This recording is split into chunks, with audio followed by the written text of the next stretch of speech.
नमस्कार। आज हम एक बहुत ही अजीब ऑनलाइन वीडियो को समझने की कोशिश करेंगे। देखिए, इसका टाइटल तो कुछ और ही कहता है, पर अंदर जो है वो बिल्कुल ही अलग है। ये एक ऐसी पहेली है जो हमें बताती है कि डिजिटल दुनिया में किसी भी चीज़ का कॉन्टेक्स्ट कितना ज़रूरी होता है। तो चलिए मिलकर इस पहेली को सुलझाने की कोशिश करते हैं। तो कहानी शुरू होती है एक उम्मीद से, और यहाँ पर वो उम्मीद जगाता है इस वीडियो का टाइटल, जो ये बताता है कि अंदर कुछ बहुत ही टेक्निकल देखने को मिलेगा। मतलब टाइटल पढ़कर तो यही लगता है कि ये कोई बहुत डिटेल्ड इंजीनियरिंग वाला वीडियो होने वाला है ना, कि भाई इलेक्ट्रिकल पावर सबस्टेशन कैसे काम करते हैं, वोल्टेज कैसे बदला जाता है, ये सब 3D में देखने को मिलेगा। तो एक्सपेक्टेशन एकदम क्लियर और टेक्निकल थी। लेकिन जैसा कि अक्सर होता है, इंटरनेट पर जो दिखता है वो होता नहीं है, और यहाँ टेक्निकल जानकारी की जगह जो मिला वो सच में बहुत ही अजीब और हैरान करने वाला था। तो सवाल उठता है कि आखिर इस टेक्निकल से दिखने वाले टाइटल के पीछे है क्या? यही तो असली पहेली है। ये बस इतना ही है, ना कोई 3D एनिमेशन, ना कोई इंजीनियरिंग की एक्सप्लेनेशन, बस बार बार दोहराए जाने वाले कुछ शब्द, और टाइटल और इस कंटेंट के बीच का यही जो फर्क है ना, इसी की हम आज पड़ताल करने वाले हैं। अब इस मिस्ट्री को सॉल्व करने के लिए हमें थोड़ा जासूसी करनी पड़ेगी, और हमारे पास सुराग के तौर पर है क्या? सिर्फ ये ट्रांसक्रिप्ट। तो चलिए इसे जरा गौर से देखते हैं, एक एक करके। तो सबसे पहली चीज जो नोटिस में आती है वो है कि ये कितना सिंपल है। मतलब इसमें कुछ कॉम्प्लिकेटेड है ही नहीं, बस एक ही चीज बार बार दोहराई जा रही है। और हो सकता है यही अपने आप में एक क्लू हो। पूरे ट्रांसक्रिप्ट में हीट शब्द जानते हैं कितनी बार आया है? 19 बार। ये सिर्फ एक शब्द नहीं है, ऐसा लगता है जैसे ये पूरे मैसेज का सेंटर पॉइंट है, एक ऑब्सेशन है जो हर चीज पर हावी है। और ये चार्ट देखिए, ये बिल्कुल साफ साफ दिखा रहा है कि हीट शब्द कैसे बाकियों पर पूरी तरह हावी है। उसके सामने हे और वेर आर यू तो मतलब कुछ भी नहीं है। ऐसा लगता है जैसे वो बस साइड कैरेक्टर हैं।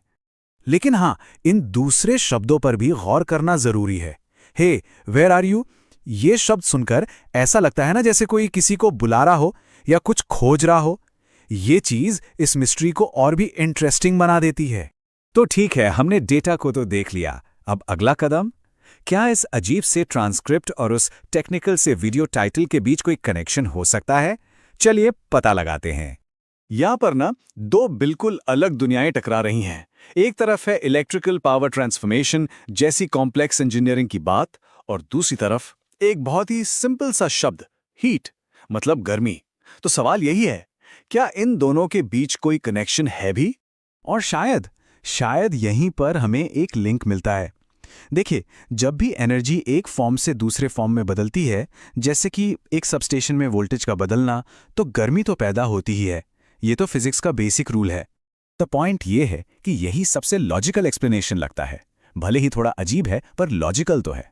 हो सकता है कि ये ट्रांसक्रिप्ट सबस्टेशन के प्रोसेस को सीधे सीधे नहीं बता रहा, बल्कि उसके सबसे बड़े बाय प्रोडक्ट यानी हीट पर फोकस कर रहा हो, शायद एक आर्टिस्टिक तरीके से। पर एक मिनट, ये सब तो बस एक थ्योरी है। हम पक्के तौर पर तो कह ही नहीं सकते कि जिसने ये बनाया उसका असल इरादा क्या था। और यहीं से एक बड़ा सवाल खड़ा होता है कि आज के डिजिटल जमाने में जब हमें ऐसी अधूरी जानकारी मिलती है तो हम उसका क्या मतलब निकालें? तो आखिर में असली वजह तो एक मिस्ट्री ही है। हाँ, हमारे पास एक लॉजिकल थियरी जरूर है जो हीट को पावर सबस्टेशन से जोड़ती है, पर इसे बनाने वाले का असली इरादा क्या था? क्या ये कोई खलती थी, कोई आर्ट था, या कुछ और? ये शायद हमें कभी पता नहीं चलेगा। तो क्या हो सकता है ये? क्या एनर्जी वेस्टेज पर कोई आर्टिस्टिक कमेंट्री, या बस एक टेक्निकल गलती, मतलब किसी ने गलत ऑडियो फाइल अपलोड कर दी हो, या फिर कोई सीक्रेट मैसेज है जो हमारी समझ से बाहर है? हम सिर्फ अंदाजा ही लगा सकते हैं। और यहीं आकर ये छोटी सी मिस्ट्री हमें एक बहुत बड़े सवाल के सामने खड़ा कर देती है। जब ऑनलाइन दुनिया में हमें कोई ऐसी चीज मिलती है जिसका कोई कॉन्टेक्स्ट नहीं है, तो हम उसका क्या मतलब निकालते हैं? ये वीडियो एक बेहतरीन